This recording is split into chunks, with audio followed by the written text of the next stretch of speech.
तो चलिए दोस्तों, आज मैं आपको बताएंगे सामाजिक विज्ञान कक्षा 10 के प्रश्न है।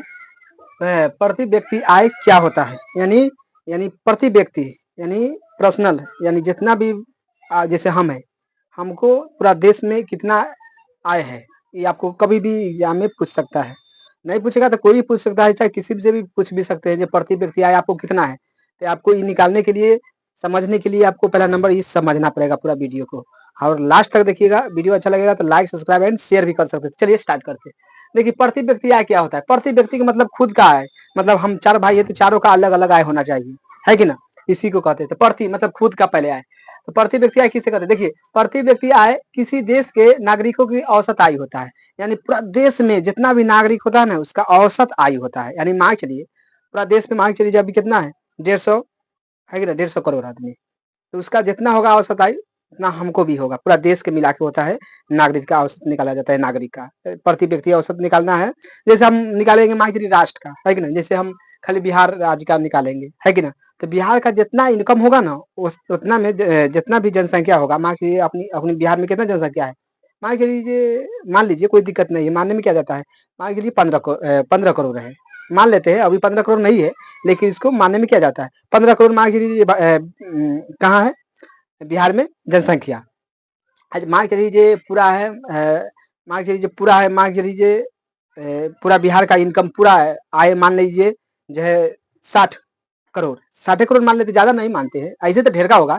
तो हमको प्रति व्यक्ति आय निकालेंगे तो काटेंगे 15 करोड़ से हम 60 में काटेंगे तो 4 रुपया होगा प्रति व्यक्ति आय। इतना आपको समझना पड़ेगा। तो देखिए समझिए, प्रति व्यक्ति आय किसी देश के नागरिक की औसत आय होगा। यानी प्रति व्यक्ति आय है ना, जो पूरा देश का औसत आयु हो जाएगा।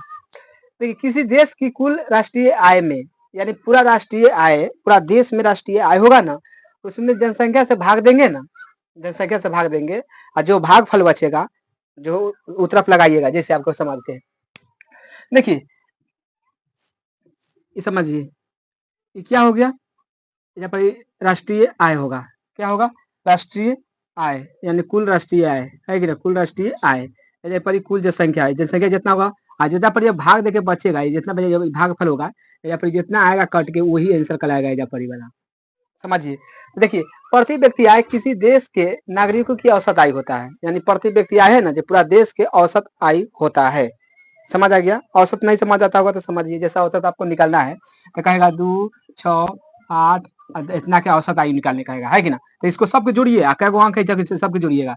तो 2 4 6 2 8, 8 16, 20, 20 हो गया। कै गो जनसंख्या? 1 2 3 4, 4 से भाग दीजिए, 5। तो क्या हो गया, इस सब यानी चारों का औसत आयु कितना हुआ? 5 5। तो इसी तरह के प्रति व्यक्ति आय निकलता है।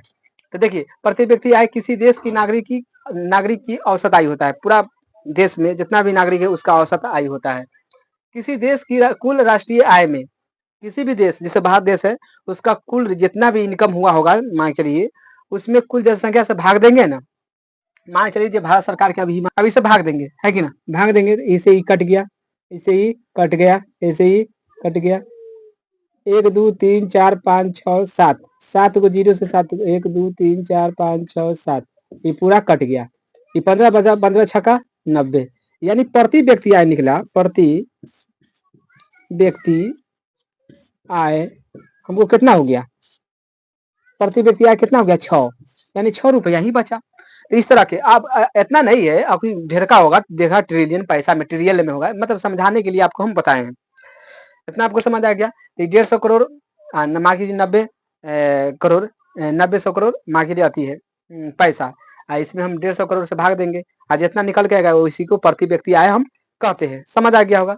फिर से समझा देते हैं कि प्रति व्यक्ति आय किसी भी देश के, किसी भी नहीं, भारत देश के नागरिकी का औसत आय होगा। यानी भारत में जितना भी नागरिक होगा सबके बराबर होगा। जैसे हमको है मान लीजिए 10 रुपया औसत के अनुसार से प्रति व्यक्ति आय, तो हमको जन्म भी लिया है ना, अगर जनगणना में जनसंख्या में आ गया है तो उसको भी 10 रुपया होगा। इतना बात समझिए। यानी घर में 10 आदमी है तो सबका औसत हो जाएगा 10 का कितना है? 100 रुपया, 10 10 100। इतना आपको समझना पड़ेगा। तो किसी देश की कुल राष्ट्रीय आय में, यानी जितना इनकम किया है ना, उसमें कुल जनसंख्या से हम भाग देंगे ना। यानी भारत देश, मान चलिए 5 साल में जितना भी करोड़ रुपया, जितना करोड़ रुपया जुटा के रखा, अब 5 साल में जितना जनसंख्या बढ़ा उस सभी से हम भाग देंगे। जितना जनसंख्या है भारत में उस सभी से हम भाग देंगे, कुल राष्ट्रीय कमाया है भारत सरकार जितना, और उसमें हम भाग देंगे, जितना रुपया निकल के आएगा उसी को कुल राष्ट्रीय आय है। अभी भारत में लगभग मान लीजिए कितना है, बहुत से 200 300 रुपया होगा प्रति व्यक्ति आय, या 500, ज्यादातर नहीं होने वाला है।